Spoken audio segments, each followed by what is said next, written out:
مين فينا ما يعرفش قصة سنو وايت؟ كلنا اتربينا عليها من واحنا صغيرين.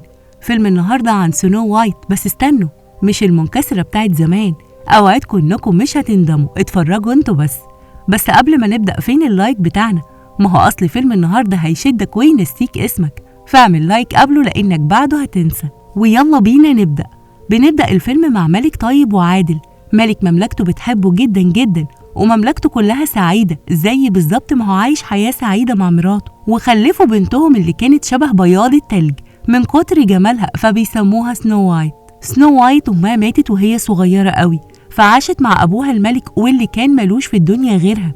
ومش هي بس اللي عاشت في سعادة وهنا مع الملك، لأ، دي المملكة كلها حقيقي كانت أسعد مملكة. فكر الملك إنه يتجوز لأنه كان حاسس إن بنته محتاجة أم تانية تبقى قريبة منها وتحتويها، فاتجوز الملك ست جميلة جدا وعاش معاها فترة سعيدة قوي لحد ما انتشر السحر الأسود في المملكة، وظهر وحش الغابة اللي بقى بيهدد المملكة كلها. وطبعا الملك مش هيقف يتفرج، فأخد جنوده وطلع على الغابة عشان يحارب الوحش، لكنه مرجعش. بعدها سيطرت الملكة على المملكة ودمرتها، وكل شوية تعمل حفلات، وطبعا الميزانية باظت، واضطرت تفرض ضرايب على الناس علشان تجمع فلوس لحد ما الناس في المملكة بقوا على آخرهم. واتجوزت أكتر من مرة، وكل مرة ضرايب تدفع. ولما الناس بدأت تعترض قالت لهم إن ده لأنها بتحميهم من الوحش بتاع الغابة بدل ما يخلص عليهم زي الملك بتاعهم. فطبعا بيخافوا ويضطروا إن هم يدفعوا حتى لو مش معاهم، لحد ما حولت المملكة من أسعد مملكة لمملكة الجوع والفقر. طبعا ما هو لازم بعد قدم السعد دي يكون الوضع كده. سنو وايت بقى الملكة كانت محددة إقامتها في أوضة من القصر وممنوع تخرج منها، لكنها سمعت إن الملكة عاملة حفلة كبيرة، ولما شافت الألعاب النارية والطبول للحفلة قررت تخرج وتتفرج على الحفلة. في الوقت ده كان واحد من مستشارينها بيقول لها إن المملكة كلها بتتكلم على إنها بتصرف فلوس المملكة على جوازاتها ومجوهراتها، فقررت إنها تنزل قانون بإن أي حد هيطلع إشاعة هيموت. ده انتي ولا نادية الجندي في جبروت امرأة؟ وبتلمح الملكة سنو وايت وهي مستخبية عشان تتفرج، وبتسألها إيه اللي خلاكي خرجتي من الأوضة، وإن الحاجة الوحيدة اللي ممكن تشفع لخروجها لو حصل حريق في أوضتها. لكنها قالت لها إنها كانت عايزة تتفرج على الحفلة لأن ده عيد ميلادها ال18 ونفسها يكون مميز. لكن بقى الحربوقة بتقول لها حتى لو عيد ميلادك ال100 فإنه ملوش أهمية ومش فارق معاها. وبتفضل تبص الملكة لسنو وايت وبتكون غيرانة منها لأنها مش عايزة حد جنبها أجمل منها. بتقوم سنو وايت عشان ترجع أوضتها، وبتتفاجئ بالخدم والطباخين بتوع القصر عاملين لها احتفال عشان عيد ميلادها، وبيكون الناس دي هم أقرب ناس لسنو وايت. وبتقول رئيسة الخدم لسنو وايت إنها تمت ال18 ولازم خلاص تستلم المملكة من الملكة، لأن الناس بقى حالتهم وحشة جدا ولازم تنجدهم من جشع الملكة. وبتقول لها لازم تنزل وتشوف رعاياها بنفسها، وبتديلها الخنجر اللي أبوها سابهولها وهو رايح للوحش. وبنروح بقى للأمير، وهو أمير لبلد تانية، وبنشوفه في الغابة مع المساعد بتاعه، وفجأة بيطلع عليهم العمالقة ويضربوهم. وبعدها بيكتشف الأمير والمساعد بتاعه إنهم أقزام ولابسين لبس يخليهم أطول، فبيفضل يضحك ويتريق عليهم. فبيروح الأقزام بقى معلمينهم درس ومعلقينهم بعد ما خدوا هدومهم ومجوهراتهم واللحسنة كمان. أحسن تستاهلوا عشان تبقوا تتريقوا. في الوقت ده بتكون سنو وايت قررت تسمع كلام رئيسة الخدم وتخرج تشوف الشعب، وهي في طريقها للمدينة بتعدي على الغابة وبتشوف الاتنين الموكوسين المتعلقين، وطبعا بتساعدهم وتفكهم وهي ما تعرفش أصلا هم مين. لكن الأمير بيعجب بيها أول ما بيشوفها على طول، وهي كمان بتعجب بيه.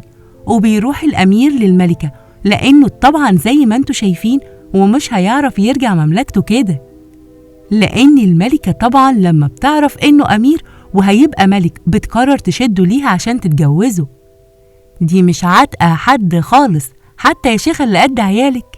وبتقول الملكة لمستشارها براندن إنها هتعمل حفلة ضخمة جدا على شرف الأمير، لكن طبعا مفيش فلوس، فبتخليه يفرض ضرايب تانية على الشعب، تحس كده إن الشعب ده ATM بتاعها. وطبعا سنو وايت بتكون بره وبتشوف ردود أفعال الشعب بعد فرض آخر ضريبة، وبتروح القصر وتاخد قرار إنها لازم تنقذ شعبها. وأول ما بترجع القصر بتعرف إن الملكة عاملة حفلة عشان عايزة تتجوز الأمير، وبتحاول إنها تدخل الحفلة وتوصل للأمير قبل ما الملكة تلاحظ، عشان تحكي له عن المملكة وإزاي الملكة دمرتها علشان يقف جنبها بالجيش بتاعه. ولما بترقص معاه وقبل ما بتحكي له حاجة بتشوفها الملكة وتأمر الحراس يقبضوا عليها، لكن سنو وايت بتواجهها بكل اللي عملته في المملكة، فبتأمر الملكة براندن إنه يقتل سنو وايت ويرميها في الغابة، والوحش هو اللي هيتولى أمرها بقى. وفعلا بياخد براندن سنو وايت للغابة، لكنه بيقول لها تهرب وما ترجعش تاني ومش بيقدر يقتلها، وبتجري بأقصى سرعة عليها أو بيتخبط دماغها في جذع شجرة أو بيغمى عليها. وفي الوقت ده رجع براندن للملكة وقال لها إنه خلاص قتلها، فقررت إنها لازم بقى تعلن عن وفاتها، وقال يعني زعلانة وكده. وبتفوق بقى سنو وايت وتلاقي نفسها في بيت الأقزام اللي بيكونوا مرحبين جدا بيها بس خايفين من الملكة. وبيخرجوا الأقزام باللبس الغريب بتاعهم ده في الوقت اللي براندن بيروح ياخد الذهب والضرايب اللي اتجمعت من الناس، ولسوء حظه وسواد عيشته بيهجموا عليه الأقزام ويسرقوا منه كل حاجة. ولما بيرجعوا بتكتشف سنو وايت إنهم حرامية، وبتطلب منهم يرجعوا الفلوس دي للشعب زي ما اتاخدت منهم، لكنهم بيرفضوا وبيقولوا لها إن الملكة أول ما مسكت الحكم نفتهم الغابة والشعب ما وقفش جنبهم ولا دافع عنهم. فبتضطر سنو وايت إنها تاخد الحاجة من وراهم وتوديها للقاضي عشان يرجعها للناس. وبتقول لهم إن الأقزام هم اللي سرقوا العربية الملكية، وأول ما الناس بيشوفوا الأقزام بيفرحوا ويهيصوا طبعا إن أخيرا حقهم رجع. وبترجع معاهم على بيت الغابة وبتطلب منهم يقفوا جنبها عشان تسترد مملكتها، لكن بيكون ليهم شرط إنها تسرق معاهم، بس هي كمان بيكون عندها شرط إن أي حاجة تتسرق ترجع للشعب ده تاني اللي يا عيني اتهروا ضرايب دول. طب وأنا بقى على فكرة ليا شرط، إيه يعني اشمعنى أنا يعني؟ إنكم بقى تعملوا لايك وتشيروا الفيلم ده ونكمل أحسن، يلا بينا. المهم إنهم بدأوا يدربوا سنو وايت على القتال والحيل والألعاب اللي بيستخدموها في السرقة. الأمير بقى وهو قاعد مع الملكة بيسألها عن سنو وايت، وبيقول لها إن من حسن حظه إن شافه رقص مع أجمل بنت في العالم. يا لهو عليك، دلوقتي هتولع فيك. طبعا هي بتتغاظ وبتقول له إنها ماتت، فبيبان عليه الحزن الشديد، وهنا بيبان قد إيه هو حبها. وفجأة بيدخل براندن مالت زي ما انتوا شايفين من كله، لا هدوم ولا فلوس، وبيقول لهم بقى إنه اتعرض لسرقة في الغابة. طبعا الأمير بيسمع كده بيتغاظ وبيفتكر اللي حصل معاه منهم، وبيقرر ياخد جزء من جنوده ويطلعوا الغابة عشان الأقزام. وبيروحوا الغابة وبيتفاجئوا الأمير بسنو وايت اللي بيكون فاكرها ماتت، لكنه بيستغرب من انضمامها للأقزام، وهي كمان بتستغرب من انضمامه للملكة، وكلنا هنا بنستغرب من اللي لسه معملش لايك لحد دلوقتي. وبيقدروا يتغلبوا عليهم ويرجع الأمير هو وجنوده مالت. هو إيه، انتوا حبيتوا الموضوع ولا إيه؟ المصيبة بقى إن الأمير قال للملكة إن سنو وايت كانت بتحاربه مع الأقزام، وهي كانت فاكراها ماتت، فعرفت إن براندن خدعها. يا حستك السواد يا براندن. بتروح بسرعة الملكة للمراية وبتسألها هل سنو وايت لسه عايشة؟ فبتقول لها عايشة وبقت أجمل منك، حتى مرايتها مش طايقاها وبتغيظها كمان. فبتطلب من المراية إنها تعاقب براندن على خداعه ليها، لكن المراية بتفكرها إن كل ده وليه تمن.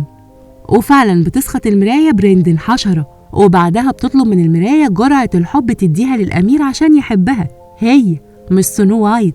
والمراية بتقول لها طلباتك كترت وكل ده لازم تدفعي تمنه، لكنها مش بتهتم وبتاخد جرعة الحب وبتحطها للأمير في المشروب. وهم قاعدين مش بيكون عايز يشرب، وبيقول لها إنه مش فاهم إزاي سنو وايت تعمل كده، فهي بقى بتمثل إنها اتأثرت، وده بقى بيخليه يتعاطف معاها ويشرب. يلا بالهنا والشفا. بعدها بيغمى عليه، لكن أول ما بيصحى بيبان عليه حب للملكة بس بطريقة غريبة شوية، تحسه كده إنه قلب لكلب.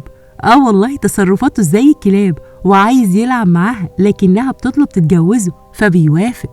طبعا خبر الزفاف اتعرف في المملكة كلها ووصل لسنو وايت، واللي كانت متضايقة جدا لأنها كانت حاسة إن الأمير بيحبها زي ما هي بتحبه، وقامت زعلانة. في الوقت ده الملكة كانت بتستخدم السحر الأسود، وبعتت عرايس ماريونيت عشان تدمر الأقزام، وكانت بتتحكم بالعرايس دي بخيوط في إيديها. وحصلت معركة بين العرايس والأقزام، وفجأة جت سنو وايت وقطعت أحبال العرايس دي عشان تنقذ الأقزام، وبيفرحوا جدا وبيشكروها مش بس على إنقاذهم، لأ ده كمان على إنهم اتحولوا من مجرد حرامية لناس بترجع الحق لأصحابه. وبيقرروا يروحوا حفل الزفاف وبيروحوا يقابلوا الوزراء عشان يفهموهم حال المملكة بقى عامل إزاي والملكة بتعمل إيه. كل ده والعروسة بتجهز نفسها بحمامات العروسة اللي من حاجات غريبة ومقرفة زي كده فضلات الطيور، عشان الحاجات دي بتحافظ على شباب البشرة. أول ما بتجهز الملكة بيرجع براندن لإنسان، وبتكون سنو وايت والأقزام قاموا بالواجب مع الوزراء وفهموهم كل حاجة وخطفوا الأمير. ولقت الملكة الوزراء قلبوا عليها وطلبوا منها تسلم العرش للملكة الحقيقية. بنروح بقى للأمير اللي متضايق جدا عشان خدوه من الملكة وعمال يصرخ ويعيط، وبيستغربوا إنهم بيلاقوا تصرفاته شبه الكلاب، وبيقولوا أكيد الملكة استخدمت السحر الأسود معاه هو كمان. وبعد محاولات كتير جدا إنهم يفوقوه بيلاقوا إن مفيش حل غير بوسة من حب حقيقي، وبتروح سنو وايت وفعلا وبتبوسه وبيرجع لطبيعته وبيعترف لها كمان بحبه. وبيعرف الأمير اللي الملكة عملته فيه وبيقرر إنه لازم ينتقم منها، لكنهم مش بيلحقوا وبيسمعوا صوت وحش الغابة واللي سنو وايت بتكون عارفة إن الملكة بعتها مخصوص عشان يموتها. وبتخرج وبتقفل على الأمير والأقزام عشان الوحش ما يأذيهمش بسببها، وبتجري من الوحش اللي بتكون الملكة مسيطرة عليه. وبيفضل الأمير يحاول يفتح الباب وبينجحوا في ده، وبيخرجوا يحاربوا الوحش مع سنو وايت، لكنه بيكون أقوى منهم كلهم. بس لما بيقرب الوحش من سنو وايت بتلاحظ إن في رقبته قلادة كده زي بتاعة الملكة، وبتقطعها لأن دي اللي بتكون مسيطرة عليه. والمفاجأة هنا بقى إن الوحش بيتحول لأبوها الملك، واللي بتطلع إن الملكة حولته زي ما عملت مع براندن. أما الملكة فتحولت لست عجوزة، وبتعرف إن هو ده التمن اللي كانت دايما المراية بتكلمها عنه. وبتحضن سنو وايت باباها اللي اتحرمت منه لسنين، وهو اتفاجئ إنها بنته وبقت بالجمال ده، وبيشكر الأقزام لأنهم وقفوا جنب بنته. وبيرجع تاني الملك ويسترد مملكته، وبيتعمل حفل زفاف أسطوري لسنو وايت والأمير. وفي الحفل بتيجي ست عجوزة تدي الأميرة تفاحة، لكن على مين؟ سنو وايت عرفت مين وقطعت التفاحة وادتها لها، وبكده عرفت الملكة إن مفيش فايدة. انتي فاكراها سنو وايت العبيطة اللي هتفرح بالتفاحة وتاكلها ولا ايه؟ وبكده يكون خلص فيلمنا النهاردة. يا ريت بقى تعملوا لايك وتشتركوا في القناة واستنوا مننا كل جديد. بقول لكم ايه، نفسكم في فيلم ايه كمان نلخصه لكم؟ استنوني بقى في فيلم تاني حلو جميل كده زيكم. سلام.